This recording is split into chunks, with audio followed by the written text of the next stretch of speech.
E aí, gente, tudo bem com vocês? Vamos continuar aqui o nosso conteúdo sobre trabalho, consumo e lazer, galera? Vamos nessa? Desculpa a voz aí que o tio tá rouco, mas não tem problema não.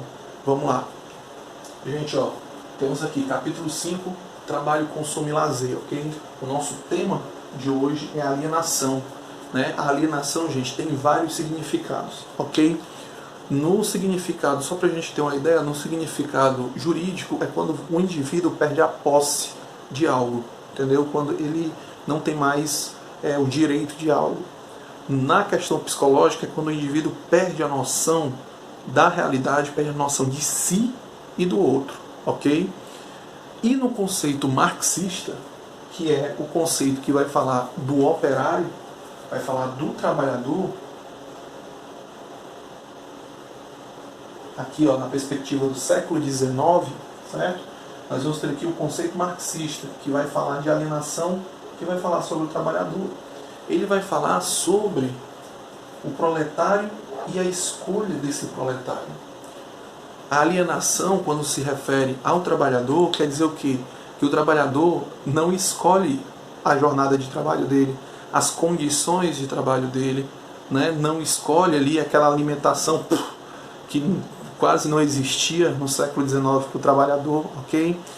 Não vai escolher também o salário dele. Então, o trabalhador fica totalmente por fora da escolha, do desenvolvimento, da implementação desses limites sobre ele próprio, entendeu?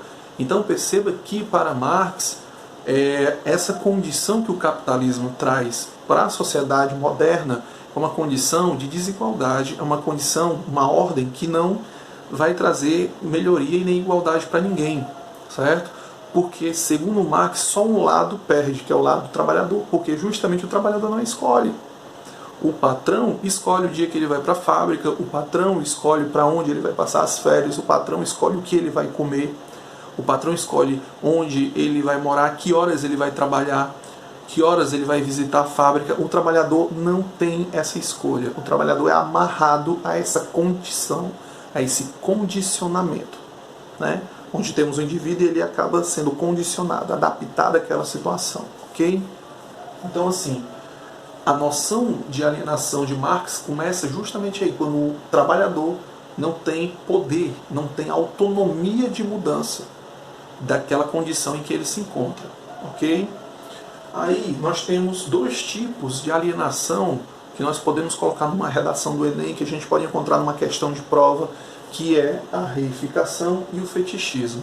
A alienação como reificação é a coisificação, é quando o trabalhador ele não é mais humano, ele se torna uma mercadoria do patrão.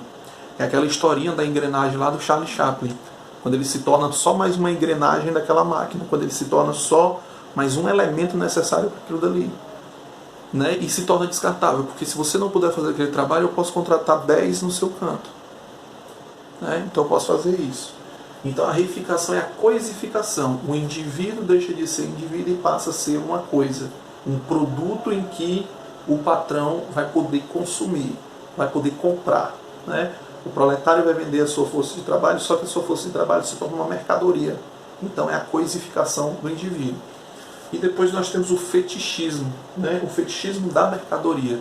É quando um objeto inanimado começa a tomar mais valor do que você e sua vida e a família e a vida da sua família. Quando um celular, quando um carro, uma roupa, um sapato começa a ter mais peso do que a sua vida, vale mais do que a sua vida. E o proletário lascado também vai entrar nesse jogo. Ele também vai querer consumir aquilo dali, que a mídia, que a televisão, que os mecanismos ideológicos estão fazendo para controlar ele. Entendeu? É lindo isso, né? Então perceba que a alienação ela se encontra aí nesse ponto, né? Os mecanismos capitalistas de igualdade, vamos dizer assim, de prosperidade fabril, né? Não vai chegar a isso daí. O que nós vamos encontrar no século XIX, gente, são extensas jornadas de trabalho, né? Exaustivas jornadas de trabalho. Nós vamos encontrar instalações precarizadas, né? nós vamos encontrar um salário assim decadente, um salário que não é digno, certo? E outra coisa, a regimentação de crianças e mulheres nas fábricas. Então você vai ver de tudo dentro dessas fábricas, né? Você vai ver a miséria humana dentro dessas fábricas, ok? Então nós temos esse conceito aí de Marx. E aí também, segundo um autor contemporâneo, ou seja, segundo Michel Foucault, a partir do século XVII ao século XVIII, nós vamos ter não somente essa configuração estrutural que as fábricas vão ter, como segundo Foucault nós vamos ter aí a questão da disciplina, ok? E nós temos aqui, ó, Michel Foucault, modelos disciplinatórios. Michel Foucault vai começar a analisar que nós não vamos ter somente os orfanatos, os hospitais, mas na fábrica, a célula fábrica também será um instrumento disciplinatório, ok? Esse instrumento disciplinatório dentro das fábricas, lógico, vai ter um molde religioso, que é a parte do silêncio, dos trabalhadores em silêncio, e militarizado, que é a parte hierarquizada.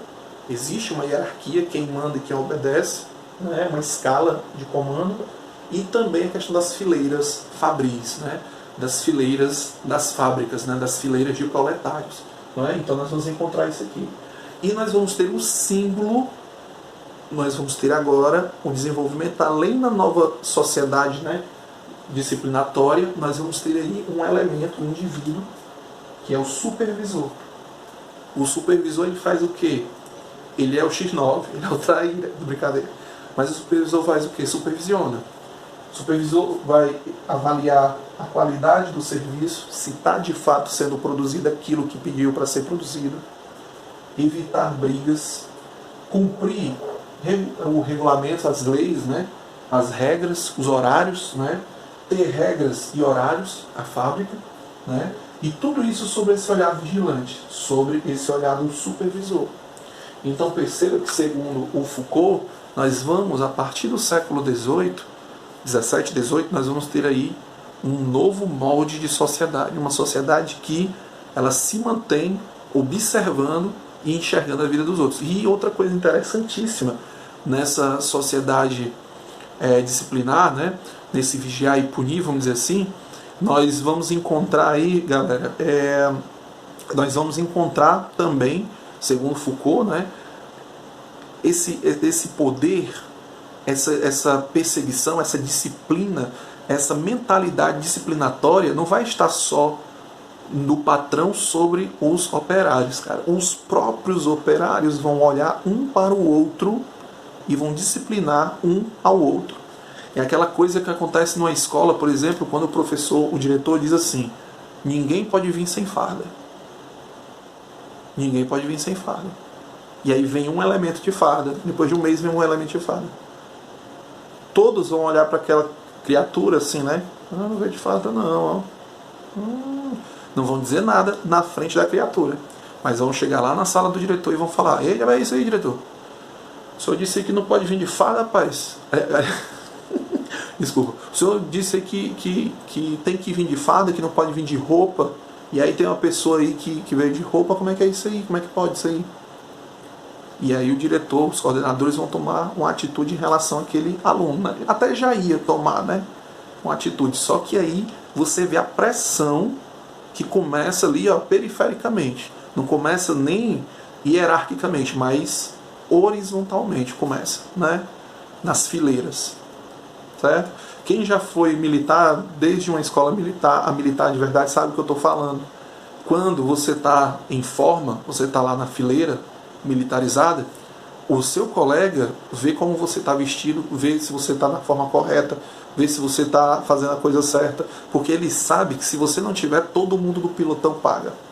A mesma coisa na fábrica. Se a fábrica no século XIX não estiver funcionando bem, todo mundo vai pagar. Todo mundo vai sofrer perdas, né? Todo mundo vai sofrer consequências, ok? Então, gente, essa nova dinâmica do supervisor vai trazer o quê? Vai trazer essa exigência constante de estar sendo feito tudo direitinho, na hora certa, no momento certo, né? Na demanda certa. Então, assim, dependendo da infração, né, da falta, a penalidade vai variar, né? Nós podemos ter multas, né, nós podemos ter uma advertência, uma suspensão, uma demissão. Então perceba que qualquer situação que aconteça, o supervisor vai estar sempre olhando. É por isso que nós também vamos ter uma compreensão em Foucault muito parecida da dominação, da questão do panopticon. Então, gente, Foucault ele remonta essa estrutura de panopticon, que é de um jurista, né, o Bertrand, que trabalha sobre literalmente a compreensão de olho que tudo vê, não é? Né? Então, o panopticon ele simboliza isso, ele significa isso, olho que vê tudo, né? Então, assim, gente, qual é a ideia disso, certo? Nós temos aqui, eu vou até apagar, vixe, peraí só um instante, gente. Então, gente, vamos aqui, ó. Vamos apagar só isso aqui. Ó, segundo o Foucault, pegando aí a teoria do Jeremy Bentham, né? Nós vamos ter aqui, ó, segundo Jeremy, né? Que é esse jurista que desenvolve aí o panopticon, nós vamos ter um centro, né? Uma cabine de controle, certo? E ao redor dessa cabine de controle nós vamos ter, aqui, ó, várias células, né? Enfim, deixa eu botar aqui assim. Várias células, ok? Várias células. É ilógico, né? O que ele está falando aqui é o que? É um presídio onde nós temos um centro que consegue ver todos os presos. Nada escapa a esse modelo de presídio. Se você já assistiu uma série chamada Oz, antiga, pesada e tal, não aconselho que você assista. Mas se por acaso você teimoso na sua vida, né, assistiu aquilo dali, você vai ver que existia um centro e esse centro conseguia ver todas as celas que tinham a porta de vidro. A frente da cela era de vidro, um vidro grosso, né? Que aí o cara que estava lá, o policial, podia ver o que você estava fazendo dentro da cela. Então é isso. Você vai encontrar não só um panopticon nos presídios, gente, mas você vai encontrar também em muitas instituições de controle hoje, né, principalmente com as suas câmeras, com o seu sistema de monitoramento, né, você vai encontrar isso. Hoje nós temos um programa no Brasil que é muito famoso, né, que é o Big Brother Brasil, e outros programas com o mesmo molde do Big Brother. Por quê? Porque as pessoas veem tudo o que acontece dentro daquele programa, dentro daquelas relações sociais, não é? Então as pessoas acabam sendo seduzidas por esse poder de análise constante, de crítica constante, de punição constante. E punir como? Vão punir na hora da votação, né? Então perceba que nós temos essa análise dessa diversidade de punições, né? Dessa diversidade em que esse olho que tudo vê nos cerca e nós ajudamos a cercar também. Pelos celulares, você vê pessoas passando mal, você prefere filmar a pessoa passando mal do que ajudar a pessoa, como foi no acidente do Boechat, o helicóptero caiu, acidente, né, do Boechat. O helicóptero caiu, tinham pessoas mais filmando do que ajudando, do que chamando os bombeiros, enfim. Então, perceba que as pessoas acabam sendo seduzidas por isso, por essa questão do ver, do poder criticar, do poder analisar. Ok? Então, gente, isso aqui é só um resuminho básico. Vou ler agora um trecho tanto do Marx como do Foucault para a gente finalizar, ok? Então espero que vocês tenham gostado do vídeo. Vamos ler, aí a gente encerra, beleza? Falou, queridos! No meio dessa sala, em um canal coberto com lajes entreabertas, cada fiandeira vai, em silêncio, tirar a água de que precisa para a fiação. Essa oficina, à primeira vista, surpreende o visitante pela quantidade de pessoas aí empregadas, pela ordem, pela limpeza e pela extrema subordinação que aí reina. Contamos 50 rocas duplas, ocupadas por 100 fiandeiras e o mesmo tanto de dobradeiras, tão disciplinadas como tropas. Então, é nítido aí a questão não só da disciplina, né, da docilidade do corpo, como vai dizer Foucault, mas principalmente, como vai dizer Marx, né, na questão da alienação, ok? O momento histórico das disciplinas é o momento em que nasce uma arte do corpo humano que visa não unicamente o aumento de suas habilidades, nem tampouco aprofundar sua sujeição, mas a formação de uma relação que no mesmo mecanismo o torna tanto mais obediente quanto é mais útil e inversamente. A disciplina fabrica assim corpos submissos e exercitados, corpos dóceis. A disciplina aumenta as forças do corpo e diminui as mesmas forças.